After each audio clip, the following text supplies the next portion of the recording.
नमस्कार दोस्तों।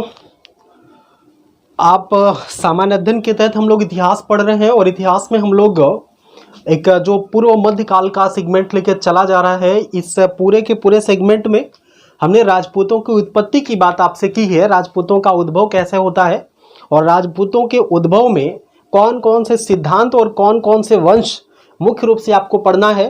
तो इसमें हमने बताया था इनके उत्पत्ति के सिद्धांतों के आधार पर। तो एक उत्पत्ति हमने आपसे बताई थी, जो अग्निकुल का सिद्धांत आपसे बताया गया था। अग्निकुल का सिद्धांत मतलब इनके उत्पत्ति का जो अग्निकुल का सिद्धांत है, यहां पे हम लिख दे रहे हैं अग्निकुल का सिद्धांत।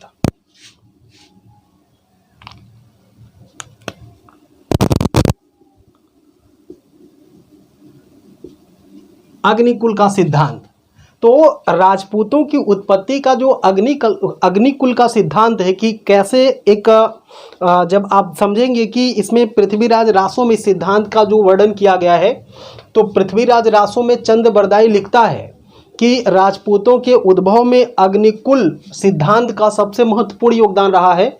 इसके अनुसार कि माउंट आबू पर्वत जो है, उस माउंट आबू पर्वत पर वशिष्ठ ऋषि के द्वारा यज्ञ किया गया था और उसी यज्ञ वेदी से कालांतर में 4 महत्वपूर्ण राजपूत राजवंशों का जन्म हुआ था।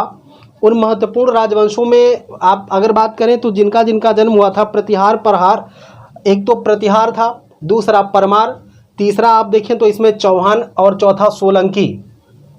4 राजवंशों का या 4 राजपूत राजवंशों का उदय मानता है। कौन से? अग्निकुल सिद्धांत के आधार पर। तो अग्निकुल सिद्धांत के आधार पर आपसे ये बताया गया है, चंद्रबरदाई के पृथ्वीराज रासो नामक ग्रंथ में इस बात का उल्लेख मिलता है कि प्रतिहार, परमार, चौहान और सोलंकी, इन 4 महत्वपूर्ण राजवंशों का उद्भव होता है इस अग्निकुल सिद्धांत के माध्यम से। जो ऋषि वशिष्ठ के द्वारा किए गए जो यज्ञ है, उस यज्ञ वेदी से इन 4 महत्वपूर्ण राजवंशों का उदय हुआ। इन्हीं सोलंकी राजवंश को हम चालुक्य के नाम से जानते हैं और चालुक्यों की कई शाखा है। आपके एग्जाम के दृष्टिकोण से जो महत्वपूर्ण शाखा है वो है गुजरात के चालुक्य। तो आज की हमारी टॉपिक होगी गुजरात के चालुक्य और इसी के साथ साथ हम ये भी देख लेंगे कि मालवा के परमार। ठीक है, तो मालवा के परमार और गुजरात के चालुक्य, इन्हीं राजवंशों पर हमें चर्चा करनी है।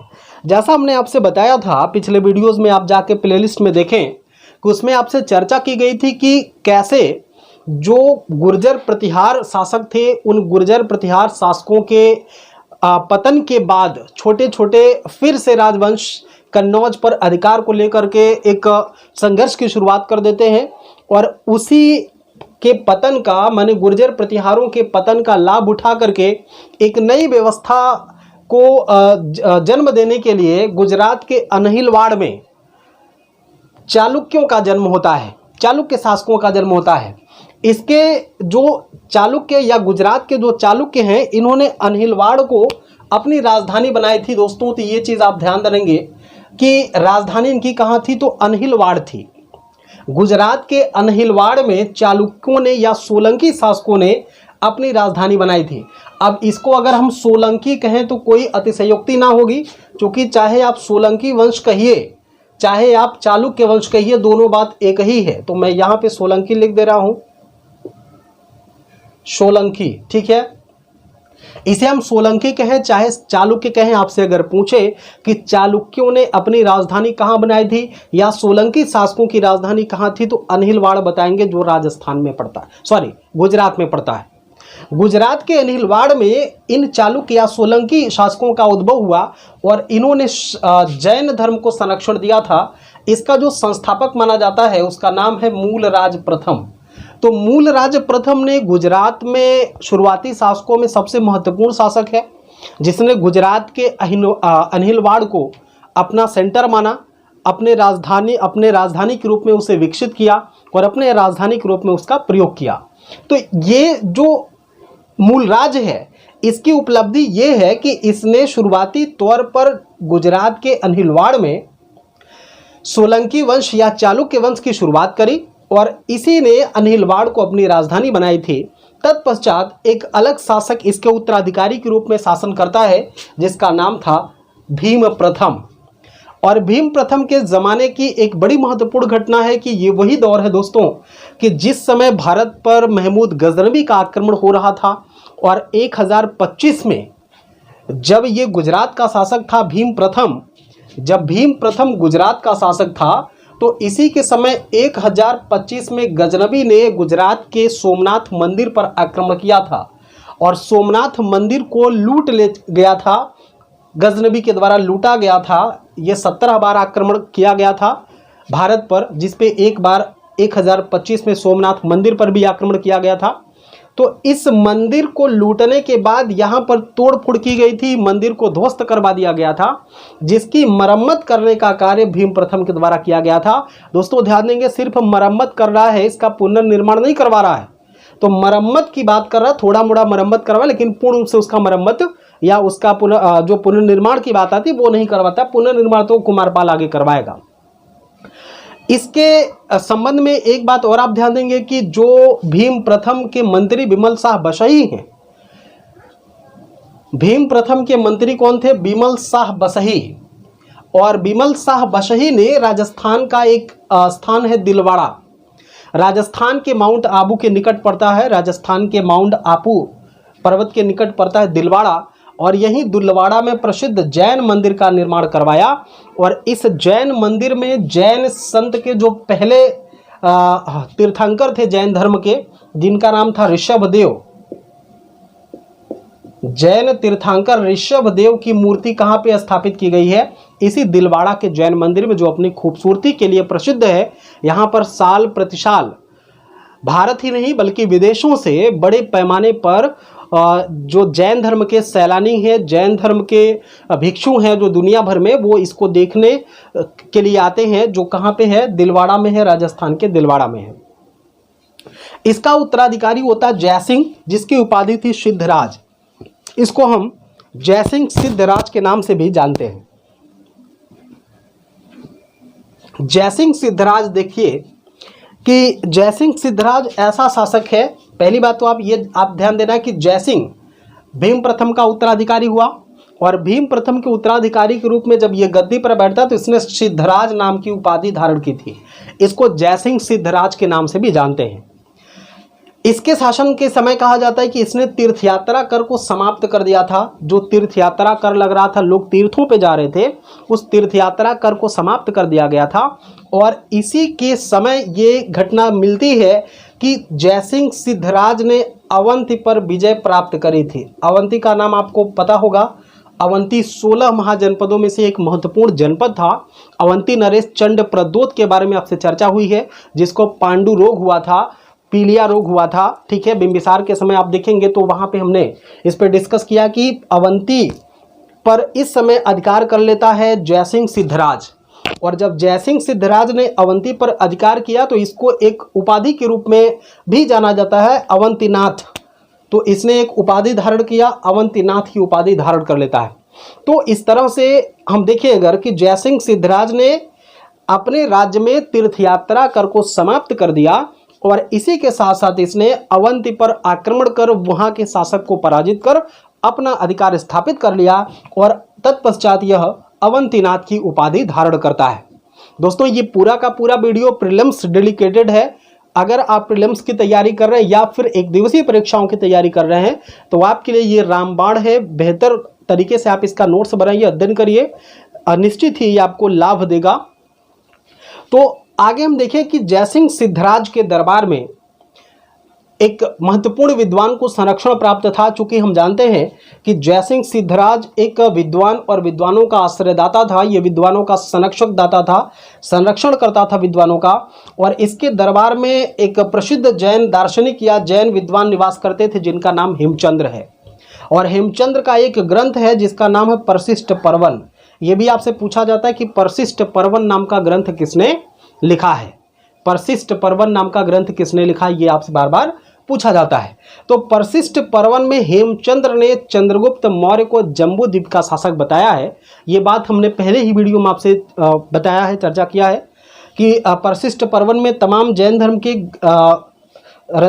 धर्म की सूचनाओं के साथ ही साथ हमको परशिष्ट पर्वन में यह भी पता चलता है कि भारत का एक नाम जम्बूद्वीप भी है। और जम्बू द्वीप का शासक बताया गया है किसको? सम्राट अशोक को, सॉरी चंद्रगुप्त मौर्य को। तत्पश्चात जयसिंह सिद्धराज के बाद कुमारपाल गद्दी पर बैठता है, जो हेमचंद्र से दीक्षा प्राप्त करता है। जैन धर्म की दीक्षा हेमचंद से प्राप्त करता है, और इस हेमचंद्र से जब ये जैन धर्म की दीक्षा प्राप्त करता है तो दीक्षा प्राप्त करने के साथ ही साथ इसने अरहत की उपाधि धारण की थी। आपको पता है कि अरहत का मतलब होता है पूजनीय। यदि आप अरहत या जैन धर्म का विशिष्ट अवलोकन करना चाहते हैं तो आप हमारे इस YouTube चैनल के प्लेलिस्ट में जाइए और वहाँ पे जैन धर्म के सेगमेंट को अगर आप देखेंगे तो आपका ये चीज़ तैयार हो जाएगा। तो कुमारपाल ने, देखिए एक चीज़ आप ध्यान देंगे कि हेमचंद्र जो हैं ये जयसिंह सिद्धराज के भी दरबारी कवि हैं, दरबारी विद्वान हैं। हेमचंद्र जयसिंह सिद्धराज के भी दरबार में निवास कर रहे हैं और कुमारपाल ने भी इनको संरक्षण दिया, तो ये दोनों के समकालीन विद्वान हैं। अब ऑप्शन में कोई एक देगा, आपको एक चुनना है, जानना दोनों है।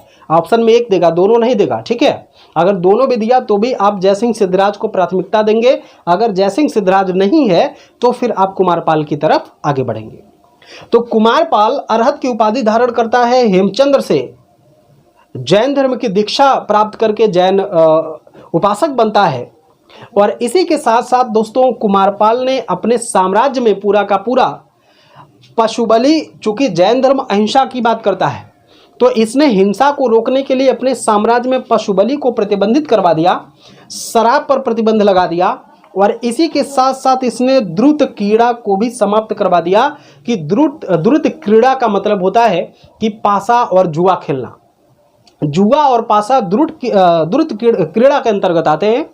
इस पर भी इसने प्रतिबंध लगा दिया था। और जैसा हमने बताया कि पशु बलि पर इसने प्रतिबंध तो लगाया, लेकिन एक महत्वपूर्ण विशेषता दोस्तों यहाँ पे आप जानिए कि कुमारपाल ने जब अपने साम्राज्य में पशु बलि को प्रतिबंधित कर दिया तो जो कौमें ऐसी थीं जो पशु बलि के माध्यम से ही अपने व्यवसाय चला रहे थे, जैसे आप जानते हैं कि एक जाति होती है कसाई, जो लोग कसाई का कार्य करते हैं, तो कसाईयों का धंधा चूंकि पूरे साम्राज्य में मांस का सेवन और उसका काटना पीटना सब बंद कर दिया था, तो इसने क्या किया, कुमारपाल के साम्राज्य में जितने भी कसाई जाति के लोग थे जिनका पशु बलि के माध्यम से ही व्यवसाय चल रहा था, 3 वर्ष तक क्षतिपूर्ति के रूप में उनको जो प्रतिदिन आय उनकी मिलती थी उसको इससे क्षतिपूर्ति के रूप में 3 वर्ष तक देने का काम किया था।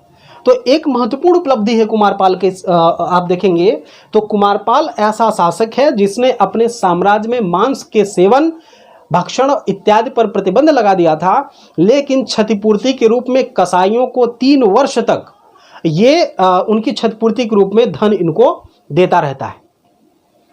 इसी के समय सोमनाथ मंदिर का पुनर्निर्माण करवाया गया। देखा यहाँ पे मरम्मत की बात हुई है। भीम प्रथम इस मंदिर का अर्थात सोमनाथ मंदिर का मरम्मत केवल करवाता है, लेकिन पूर्ण रूप से उसे पुनर्निर्मित करने का श्रेय जो दिया जाता है वो कुमारपाल को दिया जाता है। दोस्तों ये बात एकदम इम्पॉर्टेंट है कि कुमारपाल ने ही सोमनाथ के मंदिर का, गुजरात के सोमनाथ के मंदिर का पुनर्निर्माण करवाया था। किसने? तो आप बताइएगा, कुमारपाल। ये कई बार सवाल पूछा गया है दोस्तों, कई बार सवाल ये पूछा गया कि सोमनाथ मंदिर का पुनर्निर्माण किसने करवाया, तो आप इस चीज को ध्यान रखिएगा, कुमारपाल ने करवाया, लेकिन मरम्मत, थोड़ी सी मरम्मत का कार्य भीम प्रथम के द्वारा भी करवाया गया था। तो उम्मीद है कि ये बातें आपको समझ आ रही होंगी। आप आगे हम देखें कि इसके बाद माने कुमारपाल के बाद जो गद्दी पर बैठता है जिसका नाम था अजयपाल। तो अजयपाल के बारे में दोस्तों जानिए कि अजयपाल ऐसा शासक है इस गुजरात के चालुक्य या सोलंकियों का ऐसा सोलंकी शासक अजयपाल है जिसके शासनकाल में शैव और जैन धर्मों के बीच में एक बड़ा संघर्ष हो जाता है। और इस संघर्ष का परिणाम ये रहा कि इस संघर्ष में बड़े पैमाने पर जैन और बौद्ध धर्म के लोग जैन और शैव धर्म के लोग मारे जाते हैं। और इसी के साथ ही साथ देखें अगर तो शैव धर्म और जैन धर्म के उनके अनुयायियों में इतना ज़्यादा संघर्ष हुआ, इतनी ज़्यादा समस्या हुआ कि इस संघर्ष का एक चीज़ आप देखें कि इसकी परिणति ये हुई कि अंततः इस विद्रोह और संघर्ष के दौरान जनता या ये कह सकते हैं कि शैव अनुयायी एकदम आग बबूला हो गए और उन्होंने अजयपाल के ऊपर आक्रमण कर दिया, या एक तरह से कह सकते हैं कि विद्रोह के बाद ये टूट पड़े और इस विद्रोह में, इस संघर्ष में अजयपाल की भीड़ के द्वारा हत्या कर दी जाती है। तो अजयपाल इसमें हत्या होगी उसकी, और इसके बाद शासक बनता है मूलराज द्वितीय और उसका भाई भीम द्वितीय। तो अजयपाल के बाद मूलराज द्वितीय और तत्पश्चात भीम द्वितीय गद्दी पर बैठता है। इसी के समय माने मूलराज द्वितीय के समय 1178 में गौरी ने भारत पर आक्रमण किया, भारत अर्थात गुजरात पर। 1178 में गौरी ने गुजरात पर आक्रमण किया। और दोस्तों आप देखेंगे कि जब गौरी ने 1178 में गुजरात पर आक्रमण किया तो इसके आक्रमण से निपटने के लिए मूलराज द्वितीय ने अपने भाई भीम द्वितीय को भेजा। तो शुरुआती दौर में हम देखेंगे कि मूलराज जब अपने भाई भीम द्वितीय को भेजता है इसके साथ संघर्ष करने के लिए, तो इस युद्ध में मूलराज और भीम द्वितीय की माता थी जिसका नाम था नायिका देवी। दोस्तों ये फैक्ट आप ध्यान दीजिएगा कि नायिका देवी किसकी माता है? मूलराज और भीम द्वितीय की। नायिका देवी भी अब भीम द्वितीय के साथ युद्ध स्थल पर जाने के लिए तैयार हो जाती हैं, और इसी नायिका देवी के नेतृत्व में जो संघर्ष हुआ इस गौरी के साथ, तो नायिका देवी के नेतृत्व में भीम की सेना ने गौरी को पराजित कर दिया। और बड़ा महत्वपूर्ण यहां से आप ये बात याद रखेंगे दोस्तों कि 1178 में जो भीम द्वितीय से गौरी पराजित हुआ या सोलंकी शासकों से गौरी पराजित हुआ, ये गौरी की भारत में पहली पराजय थी।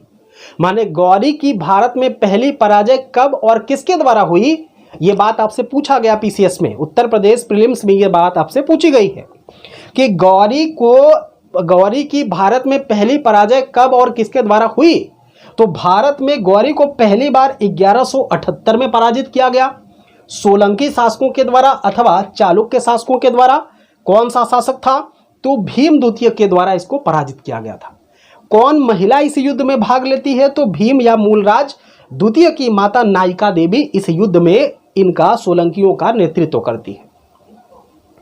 आगे चल के 1178 में तो गौरी की भारत में पहली पराजय हुई और दूसरी पराजय होती है इसकी 1191 में।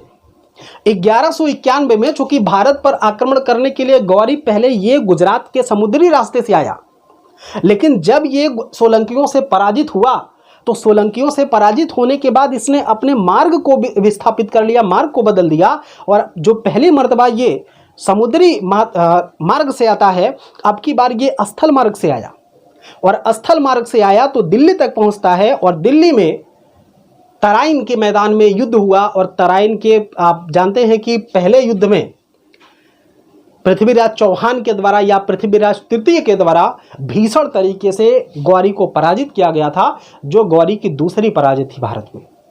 तो भारत में गौरी ने 2 युद्ध हारे हैं। पहला युद्ध 1178 में सोलंकी या चालुक्य शासक भीम द्वितीय के या मूलराज द्वितीय के साथ, और दूसरा युद्ध इन्होंने पृथ्वीराज चौहान के साथ हारा है, जो तराइन का पहला युद्ध 1191 में है। तो ये पूरा का पूरा सोलंकी शासकों का इतिहास रहा। यहां से जितने भी सवाल बनने की संभावना थी मित्रों, उसको हमने कवर कर लिया है। बस इतनी चीजें आप तैयार रखिए और सॉल्व पेपर का अध्ययन करते रहिए। आपका यहां से सोलंकियों से या चालुक्य वंश से आपकी कोई भी सवाल गलत होने के चांसेस नहीं है। 90 से 95% सवाल आप इतने से ही सॉल्व कर लेंगे। आप देखेंगे कि सारे के सारे सवाल इतने ही चीजों से। तो मालवा के जो परमार वंश हैं, जो परमार शासक हैं, इस मालवा के परमार वंश के संस्थापक के रूप में कृष्णराज अथवा उदय का नाम लिया जाता है, उदय या कृष्णराज। लेकिन इसका जो वास्तविक संस्थापक था, वास्तविक संस्थापक सीयक द्वितीय को माना जाता है, जिसे कभी कभी श्रीहर्ष भी कहते हैं। माने वास्तविक संस्थापक कौन है? सीयक द्वितीय है। परमारों का वास्तविक संस्थापक कौन है? सीयक द्वितीय है। और सीयक द्वितीय जब गद्दी पर बैठता है तो इसने राष्ट्रकूटों पर आक्रमण कर दिया, और राष्ट्रकूट शासक उस समय हुआ करता था खुट्टिक। ध्यान से आप देखेंगे, राष्ट्रकूट शासक था खुट्टिक, और इसी राष्ट्रकूट शासक खुट्टिक को पराजित कर दिया था किसने? सीयक द्वितीय ने। परमारों की जो प्रारंभिक राजधानी थी वो उज्जैन थी। परमारों की प्रारंभिक राजधानी कहां पे थी? उज्जैन थी। उज्जैन के बारे में आप जानते होंगे। उज्जैन में क्षिप्रा नदी के किनारे कुंभ का मेला भी लगता है, प्रयाग में भी लगता है। ये चीजें आपसे बार बार कल्चर में पूछा जाता है, संस्कृति में पूछा जाता है आपसे।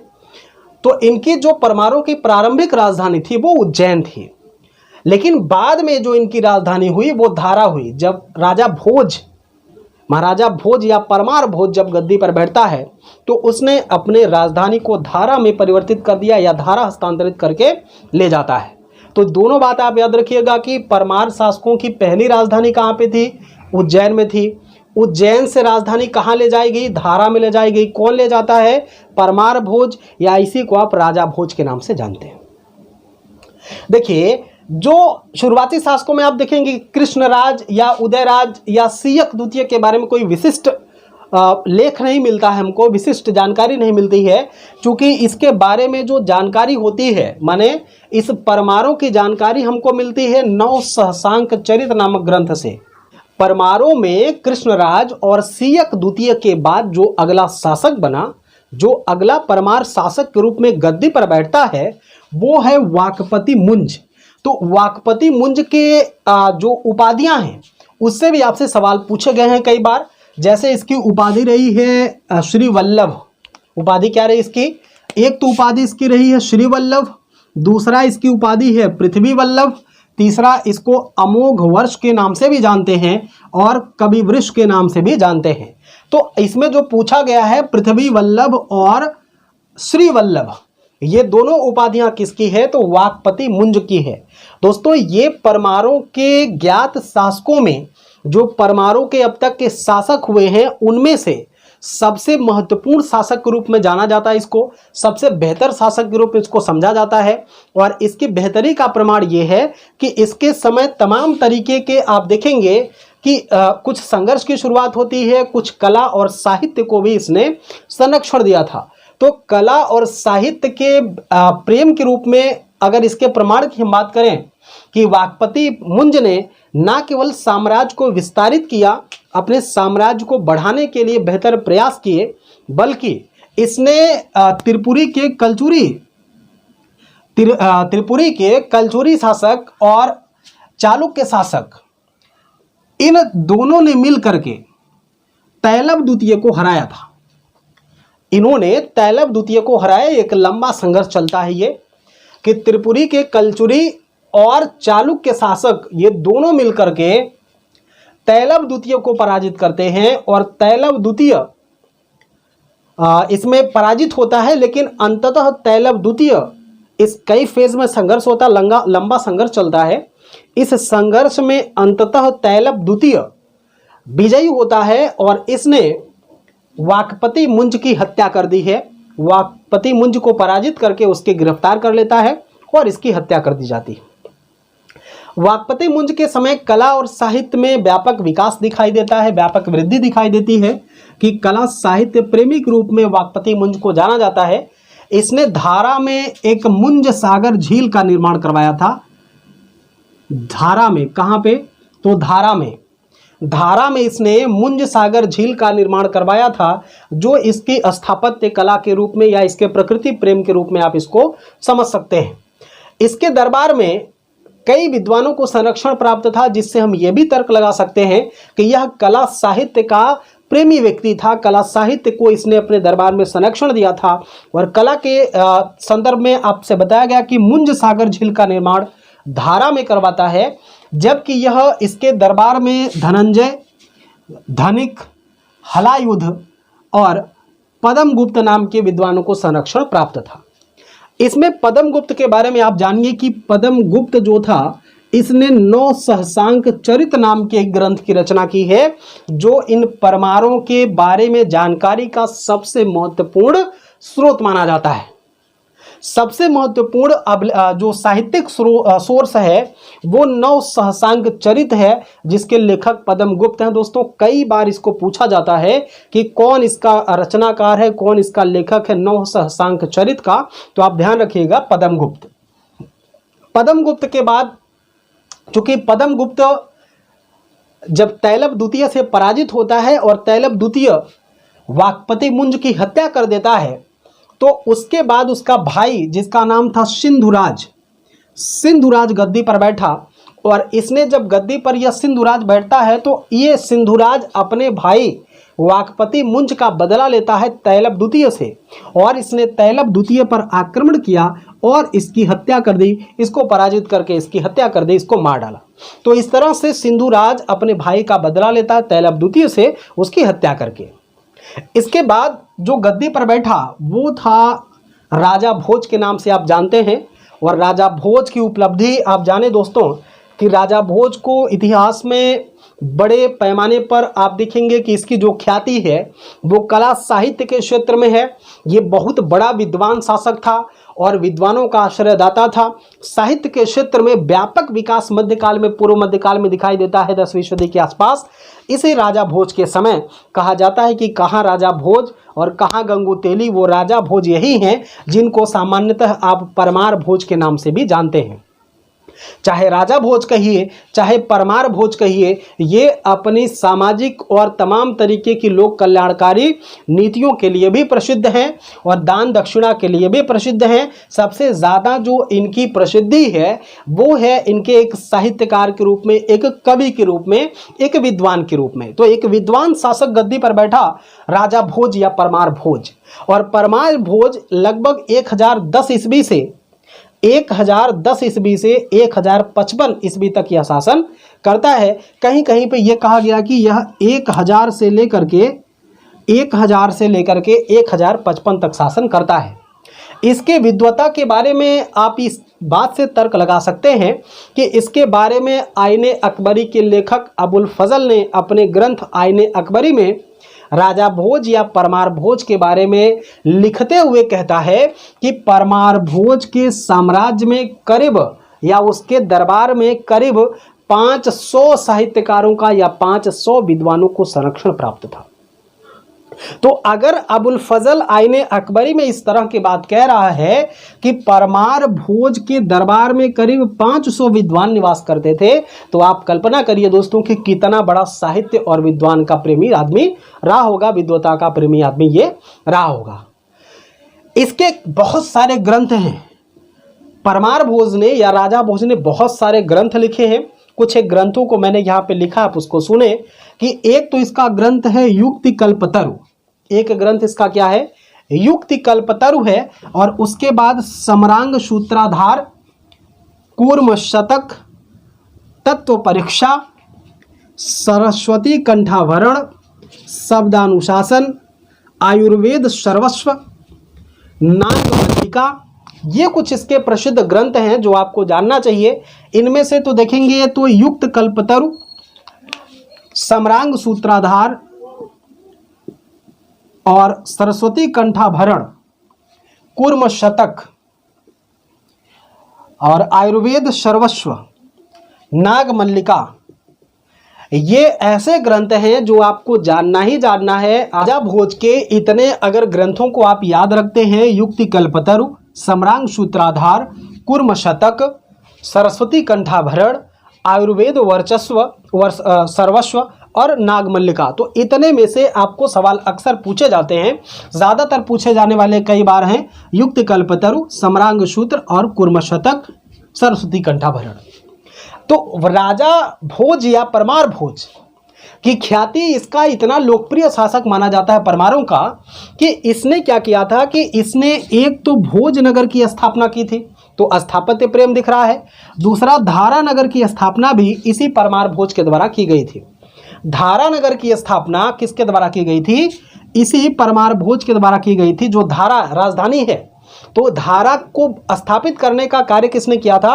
राजा भोज ने। और इसी राजा भोज ने जब धारा को एक नगर के रूप में विकसित किया और बाद में उसी को इसने राजधानी के रूप में परिवर्तित किया, तो ये जो उज्जैन में इनकी राजधानी थी, जो परमार शासकों की राजधानी, प्रारंभिक राजधानी उज्जैन में थी, उसे परमार भोज ने या उसे राजा भोज ने उस राजधानी को उज्जैन से ले जाकर के धारा में स्थापित किया और धारा में इसने अपने राजधानी को स्थापित किया, धारा को राजधानी के रूप में काम करने लगा।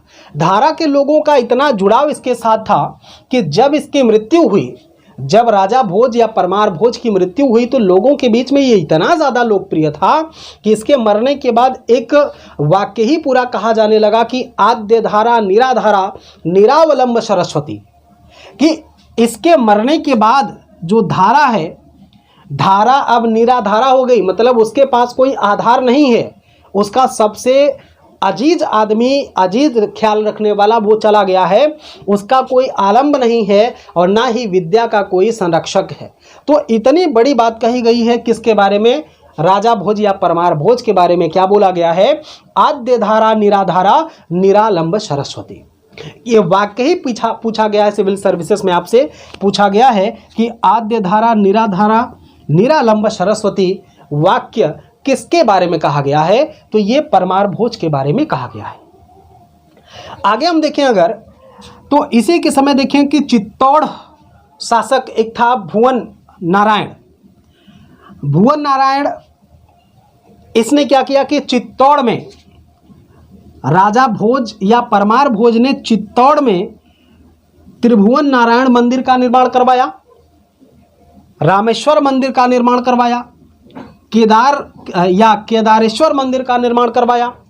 गुजरात में सोमनाथ मंदिर का भी निर्माण इसी परमार भोज शासक के द्वारा करवाया गया है। ये आप देखेंगे, यहाँ से हमने देखें आप अगर कि भीम प्रथम में सोमनाथ मंदिर का जिक्र आया, सोमनाथ मंदिर पर जिसमें महमूद गजनबी ने कुल 17 बार आक्रमण किया है, उस सोमनाथ मंदिर का निर्माण करता कौन है? तो आप बताएंगे परमार भोज। और उसको पुनर्निर्मित किसने किया था? तो पुनर्निर्माण करवाने वाला शासक कौन है दोस्तों? कुमार पाल। सोलंकी शासक, चालुक्य शासक कुमार पाल ने इस सोमनाथ के मंदिर का पुनर्निर्माण करवाया, जबकि निर्माण करने वाला जो शासक था वो था परमार भोज। तो परमार भोज ने गुजरात में सोमनाथ मंदिर का निर्माण करवाया और इसी के साथ साथ कुछ इसने धारा में तालाब निर्मित करवाया था जिसका नाम था भोजसर तालाब। धारा में इसने क्या करवाया था? भोजसर नाम का एक तालाब बनवाया था और इसी के साथ साथ इसने भोजशाला नाम का एक संस्कृत विद्यालय स्थापित करवाया था। भोजशाला नाम का एक संस्कृत विद्यालय को स्थापित करने का श्रेय भी इसी परमार भोज को दिया जाता है। एक चीज़ आप ध्यान देंगे दोस्तों कि ये जो भोजशाला नाम का सरस्वती विद्यालय है, इस सरस्वती विद्यालय में एक वाग्देवी, यहाँ पे आप शब्द ध्यान देंगे, वाग्देवी, इसी सरस्वती विद्यालय में वाग्देवी की प्रतिमा का प्रतिस्थापन किया गया था। और आप बड़ा ही रोचक तथ्य जानने जा रहे हैं मित्रों कि ये जो वाग्देवी की मूर्ति है, जो वाग्देवी की प्रतिमा है, इसे वर्तमान में भारत सरकार जो ज्ञानपीठ का पुरस्कार देती है लोगों को, आप जानते होंगे ज्ञानपीठ का पुरस्कार दिया जाता है। तो ज्ञानपीठ के पुरस्कार में जो मूर्ति है वो मूर्ति यही वाग्देवी की मूर्ति है जो परमार भोज के विद्यालय, सरस्वती विद्यालय भोजशाला में रखी गई थी। तो इसी मूर्ति को ज्ञानपीठ पुरस्कार के बीच में प्रतिष्ठापित किया गया है और वही आज भी साहित्य के बहुत जो जानकार होते हैं, साहित्य के क्षेत्र में जो ये एक पुरस्कार दिया जाता है ज्ञानपीठ, तो ज्ञानपीठ पुरस्कार में जो मूर्ति लगी रहती है वो इसी वाग्देवी की मूर्ति है, जिसकी मूर्ति किसने बनवाई थी? तो परम भोज ने बनवाई थी, या परमार भोज या राजा भोज ने बनवाई थी। अब यहां देखिए आप कि भीम प्रथम और कलचुरी शासक लक्ष्मीकर्ण, इन दोनों ने अपने साम्राज्य विस्तार को लेकर के एक संयुक्त अभियान किया। भीम प्रथम माने चालुक्य शासक, सोलंकी शासक भीम प्रथम, और कलचुरी शासक था लक्ष्मीकर्ण। कलचुरी शासक लक्ष्मीकर्ण और भीम प्रथम जो सोलंकी शासक है, इन लोगों ने मिलकर के संयुक्त अभियान किया और संयुक्त अभियान करके इसने परमार भोज पर आक्रमण कर दिया, जिस आक्रमण में परमार भोज बुरी तरह से पराजित हुआ और अंततः इसकी हत्या करके इसकी राजधानी धारा को लूट लिया जाता है और इस तरह से परमारों का अंत हो गया, परमारों का समापन हो गया। एक चीज दोस्तों आप ध्यान देंगे, यहां पे गुजरात के चालुक्यों में, यहां मूलराज और भीम द्वितीय के बाद चर्चा यहां पे क्लोज हो गई थी। एक शासक हैं रायकर्ण सिंह बघेल। तो रायकर्ण सिंह बघेल जो हैं ये चालुक्य या अंतिम सोलंकी शासक हैं। गुजरात के अंतिम चालुक्य शासक कौन हैं? रायकर्ण सिंह बघेल। इनके बारे में आप समझिए कि जब रायकर्ण सिंह बघेल गुजरात में शासन कर रहा था तो उसी समय अलाउद्दीन ने गुजरात अभियान किया था और इस अलाउद्दीन के दो सेनापति थे नुसरत खां और अलप खां। अलप खां और नुसरत खां के नेतृत्व में रायकर्ण सिंह बघेल के विरुद्ध गुजरात पर अलाउद्दीन ने आक्रमण किया, उसके सेनापतियों ने आक्रमण किया। इस आक्रमण से भयभीत होकर के रायकर्ण सिंह बघेल अपनी पुत्री देवल देवी को लेकर के दक्षिण भारत अर्थात देवगिरी भाग जाता है और देवगिरी के शासक रामचंद्र देव के यहाँ संरक्षण प्राप्त करता है। लेकिन इनकी पत्नी कमला देवी अलाउद्दीन के सैनिकों के हाथ लग जाती है, अलाउद्दीन के सेनापतियों के गिरफ्त में आ जाती है और इसे गिरफ्तार करके कमला देवी को ले जाया जाता है अलाउद्दीन के पास। और ये वही अलाउद्दीन ने इस कमला देवी के साथ अपने वैवाहिक संबंध स्थापित किए। एक चीज़ आप ध्यान देंगे विद्यार्थियों कि कमला देवी और अलाउद्दीन का ये जो विवाह है राजपूत और मुसलमानों के विवाह का पहला उदाहरण माना जाता है। राजपूत और मुसलमानों के विवाह का पहला उदाहरण कौन सा माना जा रहा है? तो अलाउद्दीन और कमला देवी का जो विवाह हो रहा है इसे आप राजपूतों और मुसलमानों के बीच पहला विवाह मानेंगे। तत्पश्चात अब हम देखेंगे आगे, जब आप देखेंगे कि अकबर को तो जोधा के साथ अकबर का जो हरखाबाई के साथ अकबर का विवाह हुआ वह स्वैच्छिक विवाह का, मुगलों और राजपूतों के बीच में स्वैच्छिक विवाह का पहला उदाहरण है, जबकि मुसलमानों और राजपूतों के बीच विवाह का पहला उदाहरण कौन सा है? कमला देवी और अलाउद्दीन का। तो ये हमने पूरा का पूरा व्याख्या बता दिया दोस्तों। अब इससे ज़्यादा आपको पढ़ना नहीं है, चाहे आप एक दिवसीय परीक्षा की तैयारी कर रहे हैं या आप सिविल सर्विसेज की तैयारी कर रहे हैं, इसी से सारे के सारे सवाल आपके फंस जाएंगे। बस एक काम करिएगा, सॉल्व पेपर जरूर सॉल्व करिएगा, चाहे जिस भी एग्ज़ाम की आप तैयारी कर रहे हैं। ठीक है दोस्तों, स्क्रीनशॉट लीजिए, बेहतर नोट्स बनाइए। मिलते हैं नेक्स्ट वीडियो में, तब तक के लिए अपना खूब ख्याल रखिए, मस्त रहिए एकदम। और लाइक शेयर सब्सक्राइब, अगर आप लाइक तो ज़रूर कर दीजिएगा, वीडियो सब्सक्राइब भी कर लीजिएगा, अगर हो सके तो शेयर भी कर लीजिएगा दोस्तों के साथ। मिलते हैं अगले वीडियो में, तब तक के लिए जय हिंद।